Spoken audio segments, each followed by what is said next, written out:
A Case of Identity by Sir Arthur Conan Doyle. "My dear fellow," said Sherlock Holmes as we sat on either side of the fire in his lodgings at Baker Street, "life is infinitely stranger than anything which the mind of man could invent. We would not dare to conceive the things which are really mere commonplaces of existence. If we could fly out of that window hand in hand, hover over this great city, gently remove the roofs, and peep in at the queer things which are going on, the strange coincidences, the plannings, the cross-purposes, the wonderful chains of events working through generations and leading to the most outré results, it would make all fiction with its conventionalities and foreseen conclusions most stale and unprofitable."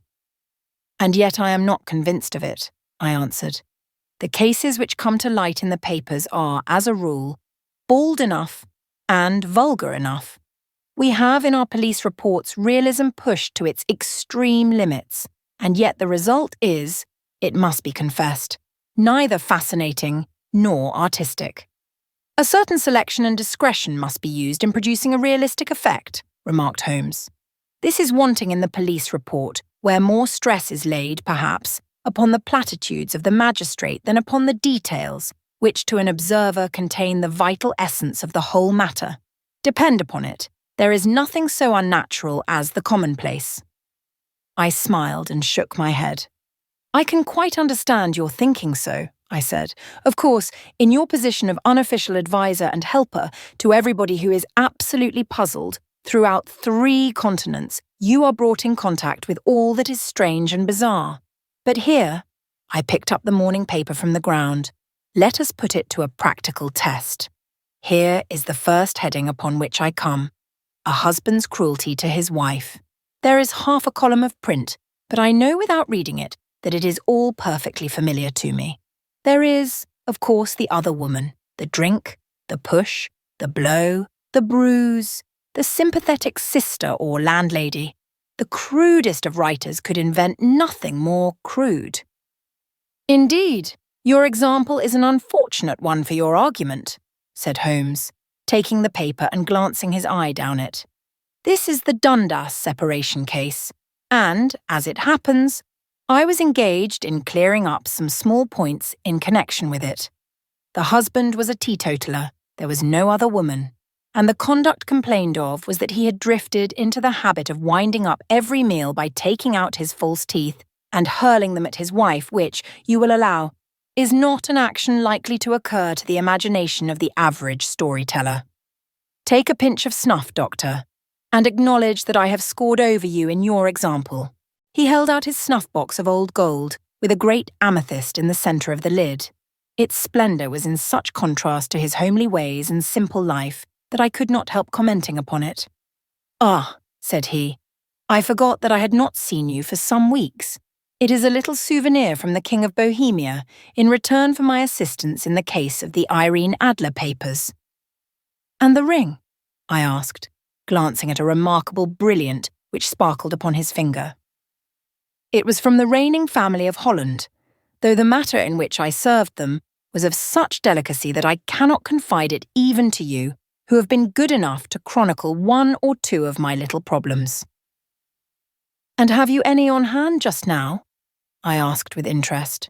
"Some 10 or 12, but none which present any feature of interest. They are important, you understand, without being interesting.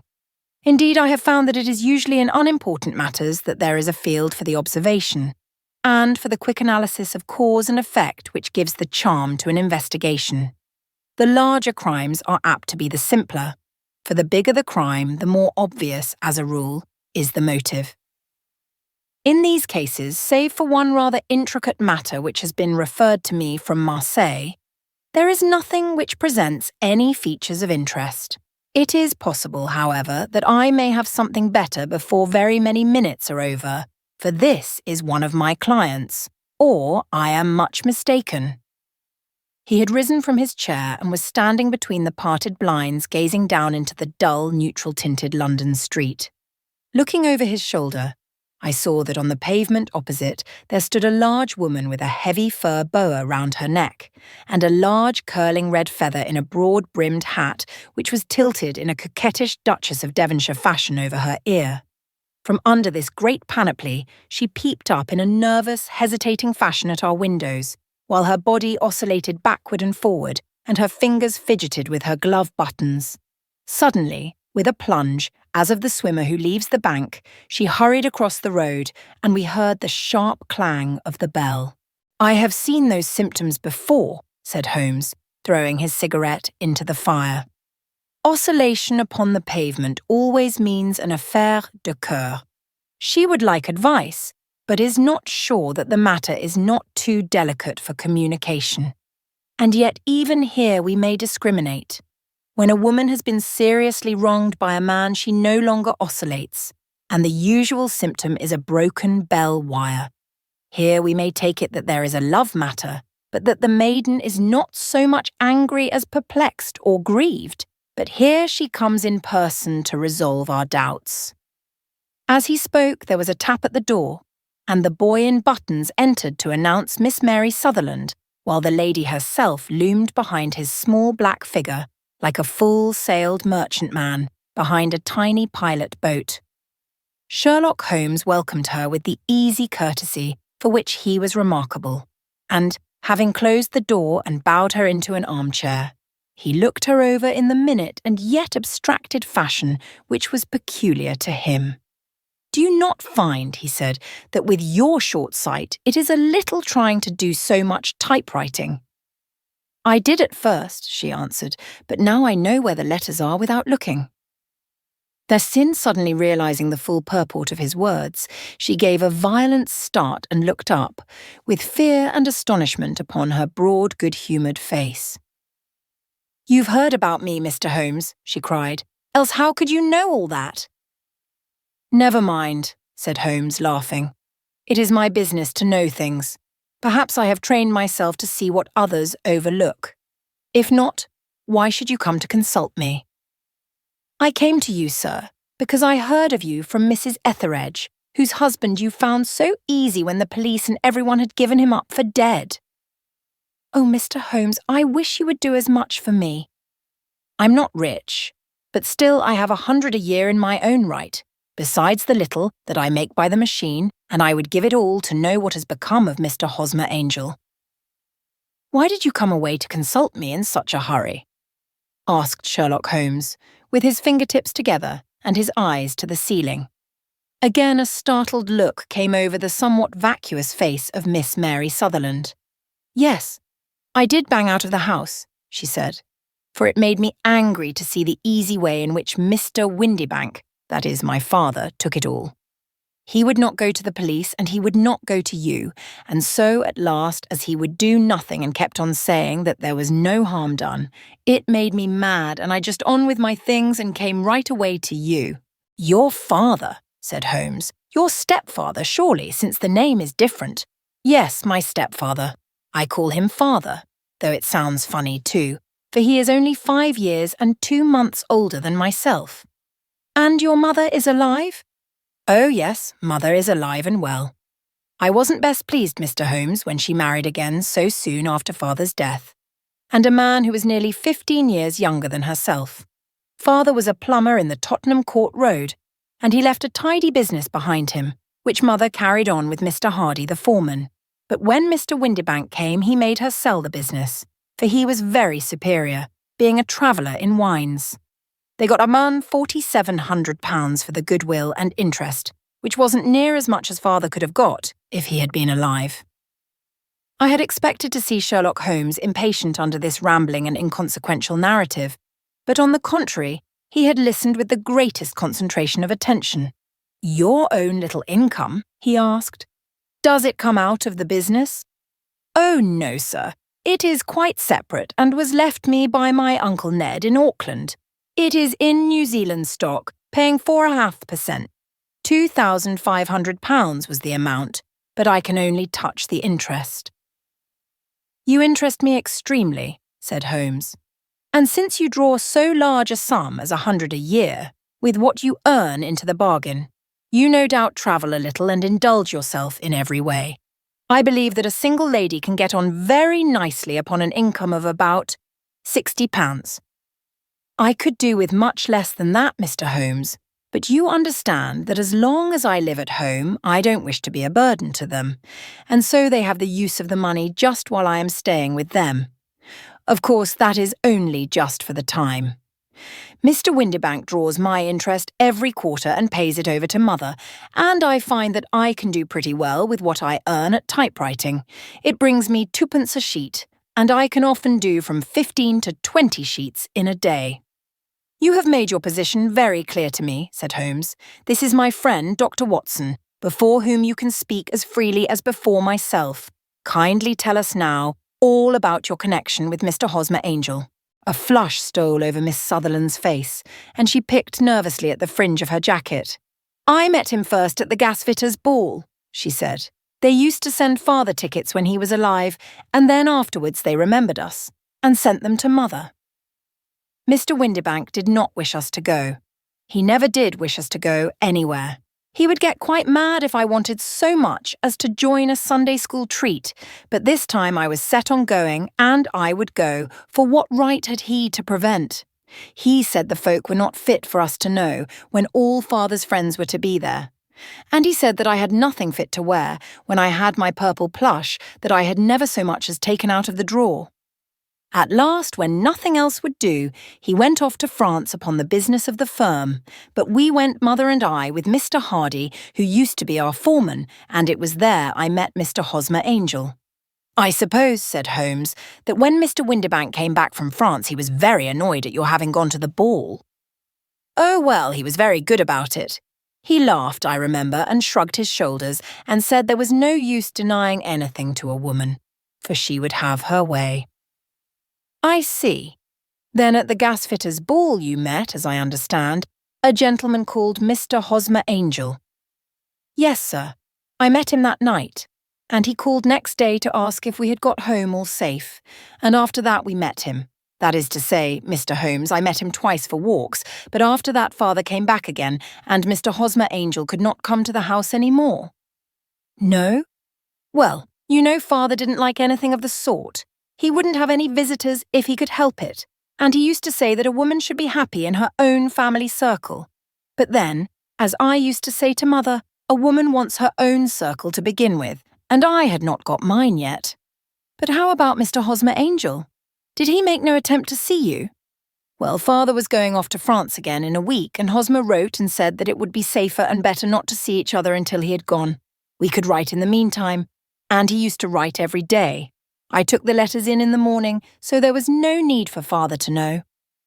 Were you engaged to the gentleman at this time? Oh, yes, Mr. Holmes. We were engaged after the first walk that we took. Hosmer, Mr. Angel, was a cashier in an office in Leadenhall Street, and— What office? That's the worst of it, Mr. Holmes, I don't know. Where did he live, then? He slept on the premises. And you don't know his address? No, except that it was Leadenhall Street. Where did you address your letters, then? To the Leadenhall Street post office, to be left till called for. He said that if they were sent to the office, he would be chaffed by all the other clerks about having letters from a lady, so I offered to typewrite them, like he did his, but he wouldn't have that, for he said that when I wrote them they seemed to come from me. But when they were typewritten, he always felt that the machine had come between us. That will just show you how fond he was of me, Mr. Holmes, and the little things that he would think of. It was most suggestive, said Holmes. It has long been an axiom of mine that the little things are infinitely the most important. Can you remember any other little things about Mr. Hosmer Angel? He was a very shy man, Mr. Holmes. He would rather walk with me in the evening than in the daylight, for he said that he hated to be conspicuous. Very retiring and gentlemanly he was. Even his voice was gentle. He'd had the quinsy and swollen glands when he was young, he told me, and it had left him with a weak throat and a hesitating, whispering fashion of speech. He was always well dressed, very neat and plain, but his eyes were weak, just as mine are, and he wore tinted glasses against the glare. Well, and what happened when Mr. Windibank, your stepfather, returned to France? Mr Hosmer Angel came to the house again and proposed that we should marry before father came back. He was in dreadful earnest and made me swear with my hands on the testament that whatever happened I would always be true to him. Mother said he was quite right to make me swear, and that it was a sign of his passion. Mother was all in his favour from the first, and was even fonder of him than I was. Then when they talked of marrying within the week, I began to ask about father. But they both said never to mind about father, but just to tell him afterwards, and Mother said she would make it all right with him. I didn't quite like that, Mr Holmes. It seemed funny that I should ask his leave, as he was only a few years older than me, but I didn't want to do anything on the sly, so I wrote to father at Bordeaux, where the company has its French offices, but the letter came back to me on the very morning of the wedding. It missed him then? Yes, sir, for he had started to England just before it arrived. Ha ha! That was unfortunate. Your wedding was arranged then for the Friday. Was it to be in church? Yes, sir, but very quietly. It was to be at St Saviour's near King's Cross, and we were to have breakfast afterwards at the St Pancras Hotel. Hosmer came for us in a hansom, but as there were two of us, he put us both into it and stepped himself into a four-wheeler, which happened to be the only other cab in the street. We got to the church first, and when the four-wheeler drove up, we waited for him to step out, but he never did. And when the cabman got down from the box and looked, there was no one there. The cabman said that he could not imagine what had become of him, for he had seen him get in with his own eyes. That was last Friday, Mr Holmes, and I have never seen or heard anything since then to throw any light upon what became of him. It seems to me that you have been very shamefully treated, said Holmes. Oh, no, sir, he was too good and kind to leave me so. Why, all the morning he was saying to me that whatever happened, I was to be true, and that even if something quite unforeseen occurred to separate us, I was always to remember that I was pledged to him, and that he would claim his pledge sooner or later. It seems strange talk for a wedding morning, but what has happened since gives a meaning to it. Most certainly it does. Your own opinion is, then, that some unforeseen catastrophe has occurred to him. Yes, sir. I believe that he foresaw some danger, or else he would not have talked so. And then I think that what he foresaw happened. But you have no notion as to what it could have been. None. One more question. How did your mother take the matter? She was angry, and said that I was never to speak of the matter again. And your father? Did you tell him? Yes, and he seemed to think with me that something had happened, and that I should hear of Hosmer again. As he said, what interest could anyone have in bringing me to the doors of the church and then leaving me? Now, if he had borrowed my money, or if he had married me and got my money settled on him, there might be some reason, but Hosmer was very independent about money and never would look at a shilling of mine. And yet what could have happened? And why could he not write? Oh, it drives me half mad to think of it, and I can't sleep a wink at night. She pulled a little handkerchief out of her muff and began to sob heavily into it. I shall glance into the case for you, said Holmes, rising, and I have no doubt that we shall reach some definite result. Let the weight of the matter rest upon me now, and do not let your mind dwell upon it further. Above all, try to let Mr Hosmer Angel vanish from your memory, as he has done from your life. Then you don't think I'll see him again? I fear not. Then what has happened to him? You will leave that question in my hands. I should like an accurate description of him and any letters of his which you can spare. I advertised for him in last Saturday's Chronicle, said she. Here is the slip, and here are 4 letters from him. Thank you. And your address? No. 31, Lion Place, Camberwell. Mr Angel's address you never had, I understand. Where is your father's place of business? He travels for Westhouse and Marbank, the great claret importers of Fenchurch Street. Thank you. You have made your statement very clearly. You will leave the papers here, and remember the advice which I have given you. Let the whole incident be a sealed book, and do not allow it to affect your life. You are very kind, Mr Holmes, but I cannot do that. I shall be true to Hosmer. He shall find me ready when he comes back. For all the preposterous hat and the vacuous face, there was something noble in the simple faith of our visitor which compelled our respect. She laid her little bundle of papers upon the table and went her way, with a promise to come again whenever she might be summoned. Sherlock Holmes sat silent for a few minutes with his fingertips still pressed together, his legs stretched out in front of him, and his gaze directed upward to the ceiling. Then he took down from the rack the old and oily clay pipe, which was to him as a counsellor, and, having lit it, he leaned back in his chair, with the thick blue cloud wreaths spinning up from him, and a look of infinite languor in his face. "Quite an interesting study, that maiden," he observed. "I found her more interesting than her little problem, which, by the way, is rather a trite one. You will find parallel cases, if you consult my index, in Andover in '77, and there was something of the sort at The Hague last year." Old as is the idea, however, there were one or two details which were new to me, but the maiden herself was most instructive. "You appeared to read a good deal upon her which was quite invisible to me," I remarked.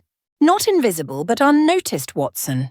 You did not know where to look, and so you missed all that was important. I can never bring you to realize the importance of sleeves, the suggestiveness of thumbnails, or the great issues that may hang from a bootlace. Now, what did you gather from that woman's appearance? Describe it." "Well, she had a slate-coloured, broad-brimmed straw hat with a feather of a brickish red. Her jacket was black, with black beads sewn upon it, and a fringe of little black jet ornaments. Her dress was brown, rather darker than coffee colour, with a little purple plush at the neck and sleeves. Her gloves were greyish, and were worn through at the right forefinger. Her boots I didn't observe. She had small round hanging gold earrings, and a general air of being fairly well-to-do in a vulgar, comfortable, easy-going way." Sherlock Holmes clapped his hands softly together and chuckled. "'Pon my word, Watson, you are coming along wonderfully. You have really done very well indeed. It is true that you have missed everything of importance, but you have hit upon the method, and you have a quick eye for colour. Never trust to general impressions, my boy, but concentrate yourself upon details. My first glance is always at a woman's sleeve. In a man, it is perhaps better first to take the knee of the trouser. As you observe, this woman had plush upon her sleeves, which is a most useful material for showing traces. The double line a little above the wrist, where the typewriter presses against the table, was beautifully defined. The sewing machine of the hand type leaves a similar mark, but only on the left arm, and on the side of it farthest from the thumb, instead of being right across the broadest part, as this was. I then glanced at her face and, observing the dint of a pince-nez at either side of her nose, I ventured a remark upon short sight and typewriting, which seemed to surprise her.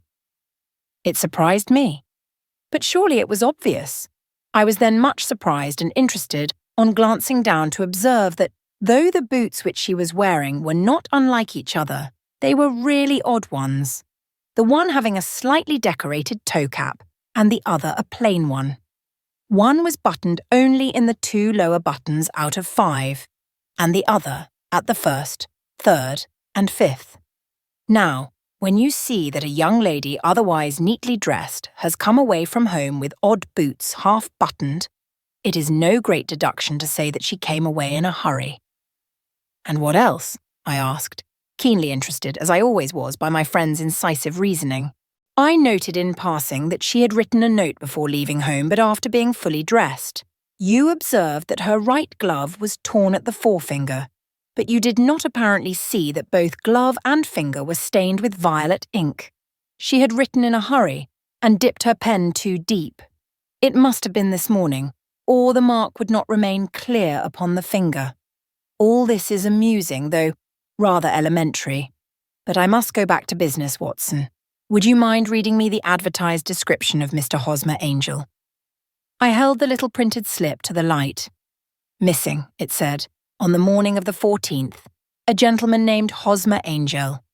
About 5'7" in height, strongly built, sallow complexion, black hair, a little bald in the centre, bushy black side whiskers and moustache, tinted glasses, slight infirmity of speech, Was dressed when last seen in black frock coat faced with silk, black waistcoat, gold Albert chain and grey Harris tweed trousers, with brown gaiters over elastic-sided boots, known to have been employed in an office in Leadenhall Street.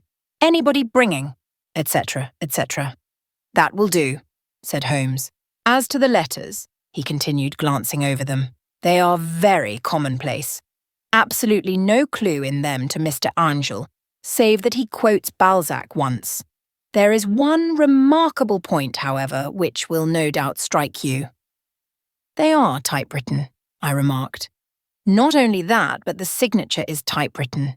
Look at the neat little Hosmer Angel at the bottom. There is a date, you see, but no superscription except Leadenhall Street, which is rather vague. The point about the signature is very suggestive. In fact, we may call it conclusive. Of what? My dear fellow, is it possible you do not see how strongly it bears upon the case? I cannot say that I do, unless it were that he wished to be able to deny his signature if an action for breach of promise were instituted. No, that was not the point. However, I shall write 2 letters, which should settle the matter. One is to a firm in the city, the other is to the young lady's stepfather, Mr Windibank, asking him whether he could meet us here at 6 o'clock tomorrow evening. It is just as well that we should do business with the male relatives. And now, Doctor, we can do nothing until the answers to those letters come, so we may put our little problem upon the shelf for the interim. I had had so many reasons to believe in my friend's subtle powers of reasoning and extraordinary energy in action, that I felt that he must have some solid grounds for the assured and easy demeanour with which he treated the singular mystery which he had been called upon to fathom. Once only had I known him to fail, in the case of the King of Bohemia and of the Irene Adler photograph, but when I looked back to the weird business of the sign of 4 and the extraordinary circumstances connected with the study in scarlet, I felt that it would be a strange tangle indeed, which he could not unravel. I left him then, still puffing at his black clay pipe, with the conviction that when I came again on the next evening, I would find that he held in his hands all the clues which would lead up to the identity of the disappearing bridegroom of Miss Mary Sutherland. A professional case of great gravity was engaging my own attention at the time, and the whole of next day I was busy at the bedside of the sufferer. It was not until close upon 6 o'clock that I found myself free and was able to spring into a hansom and drive to Baker Street, half afraid that I might be too late to assist at the denouement of the little mystery.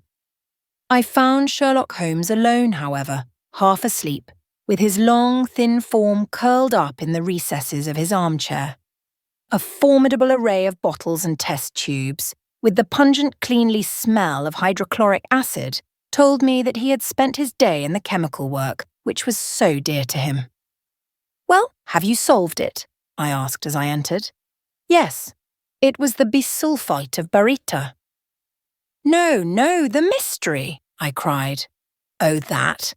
I thought of the salt that I have been working upon. There was never any mystery in the matter, though. As I said yesterday, some of the details are of interest. The only drawback is that there is no law, I fear, that can touch the scoundrel. Who was he, then? And what was his object in deserting Miss Sutherland?" The question was hardly out of my mouth, and Holmes had not yet opened his lips to reply when we heard a heavy footfall in the passage and a tap at the door. "This is the girl's stepfather, Mr James Windibank," said Holmes. "He has written to me to say that he would be here at 6. Come in." The man who entered was a sturdy, middle-sized fellow, some 30 years of age, clean-shaven and sallow-skinned, with a bland, insinuating manner and a pair of wonderfully sharp and penetrating grey eyes. He shot a questioning glance at each of us, placed his shiny top hat upon the sideboard, and with a slight bow sidled down into the nearest chair. "Good evening, Mr James Windibank," said Holmes. "I think that this typewritten letter is from you, in which you made an appointment with me for 6 o'clock. "Yes, sir. I am afraid that I am a little late, but I am not quite my own master, you know. I am sorry that Miss Sutherland has troubled you about this little matter, for I think it is far better not to wash linen of the sort in public. It was quite against my wishes that she came, but she is a very excitable, impulsive girl, as you may have noticed, and she is not easily controlled when she has made up her mind on a point.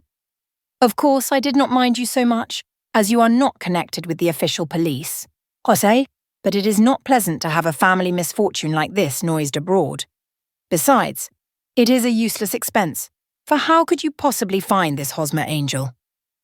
On the contrary, said Holmes quietly, I have every reason to believe that I will succeed in discovering Mr Hosmer Angel. Mr Windibank gave a violent start and dropped his gloves. I am delighted to hear it, he said. It is a curious thing, remarked Holmes, that a typewriter has really quite as much individuality as a man's handwriting.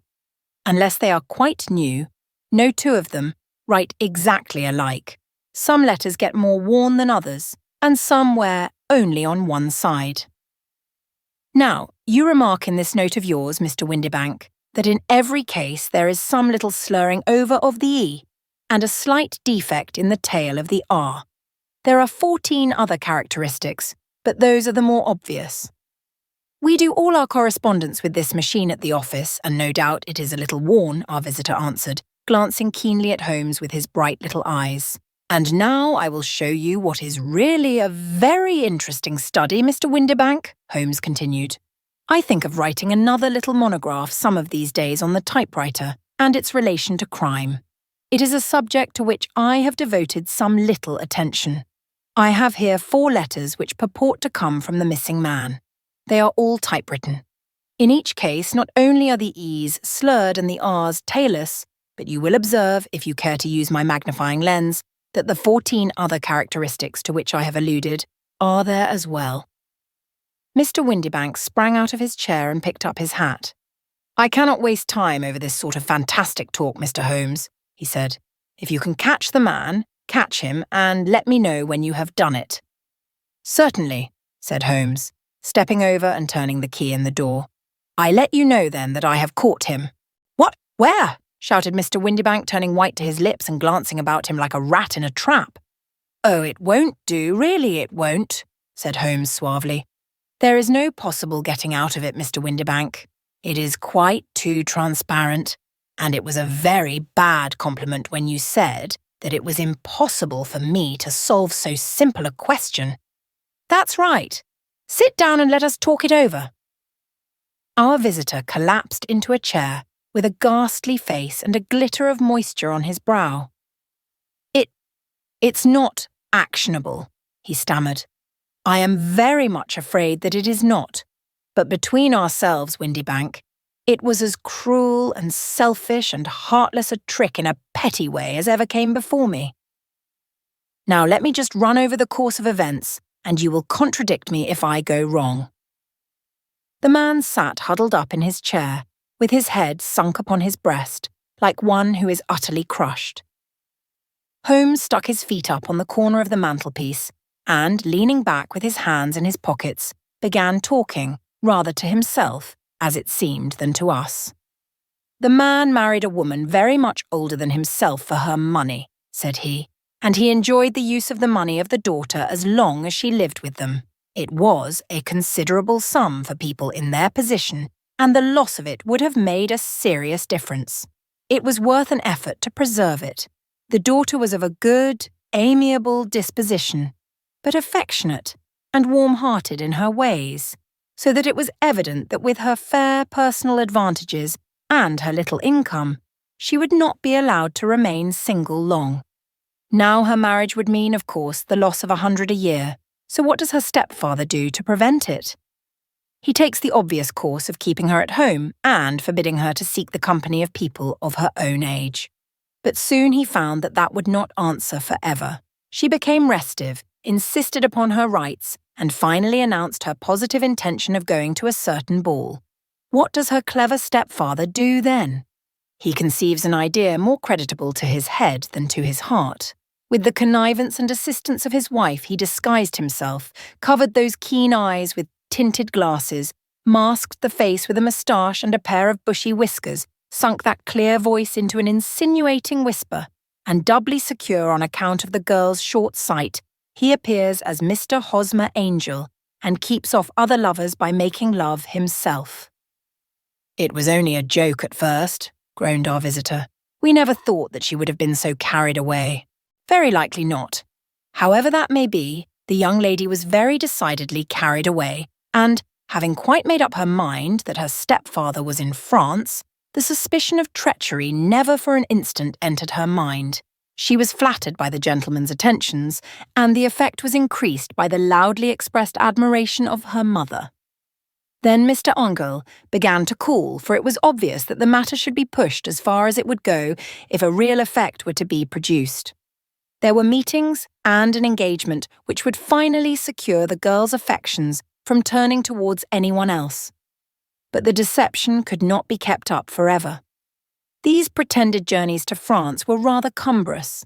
The thing to do was clearly to bring the business to an end in such a dramatic manner that it would leave a permanent impression upon the young lady's mind and prevent her from looking upon any other suitor for some time to come.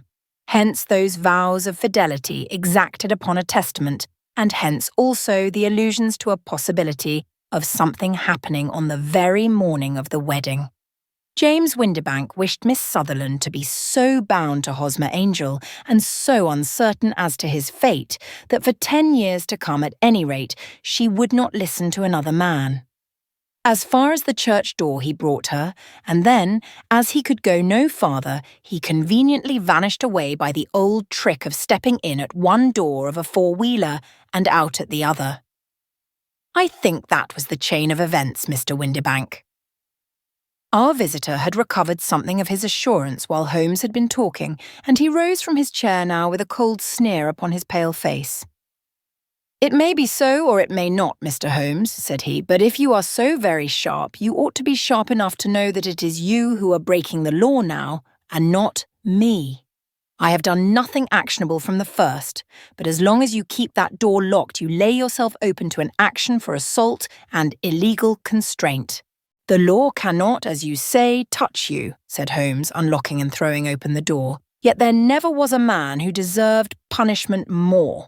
If the young lady has a brother or a friend, he ought to lay a whip across your shoulders. By Jove," he continued, flushing up at the sight of the bitter sneer upon the man's face, "it is not part of my duties to my client, but here's a hunting crop handy, and I think I shall just treat myself to—" He took 2 swift steps to the whip. But before he could grasp it, there was a wild clatter of steps upon the stairs. The heavy hall door banged, and from the window we could see Mr James Windibank running at the top of his speed down the road. "There's a cold-blooded scoundrel," said Holmes, laughing as he threw himself down into his chair once more. "That fellow will rise from crime to crime until he does something very bad and ends on a gallows. The case has, in some respects, been not entirely devoid of interest." "I cannot now entirely see all the steps of your reasoning," I remarked. "Well, of course it was obvious from the first that this Mr Hosmer Angel must have some strong object for his curious conduct, and it was equally clear that the only man who really profited by the incident, as far as we could see, was the stepfather. Then the fact that the 2 men were never together, but that the one always appeared when the other was away, was suggestive. So were the tinted spectacles and the curious voice, which both hinted at a disguise, as did the bushy whiskers. My suspicions were all confirmed by his peculiar action in typewriting his signature, which, of course, inferred that his handwriting was so familiar to her that she would recognize even the smallest sample of it. You see, all these isolated facts, together with many minor ones, all pointed in the same direction. "And how did you verify them?" "Having once spotted my man, it was easy to get corroboration. I knew the firm for which this man worked. Having taken the printed description, I eliminated everything from it, which could be the result of a disguise, the whiskers, the glasses, the voice, and I sent it to the firm, with a request that they would inform me whether it answered to the description of any of their travellers. I had already noticed the peculiarities of the typewriter, and I wrote to the man himself at his business address, asking him if he would come here. As I expected, his reply was typewritten, and revealed the same trivial but characteristic defects. The same post brought me a letter from Westhouse and Marbank of Fenchurch Street to say that the description tallied in every respect with that of their employé, James Windibank. Voilà tout. And Miss Sutherland? If I tell her, she will not believe me. You may remember the old Persian saying, "There is danger for him who taketh the tiger cub, and danger also for whoso snatches a delusion from a woman." There is as much sense in Hafiz as in Horace, and as much knowledge of the world.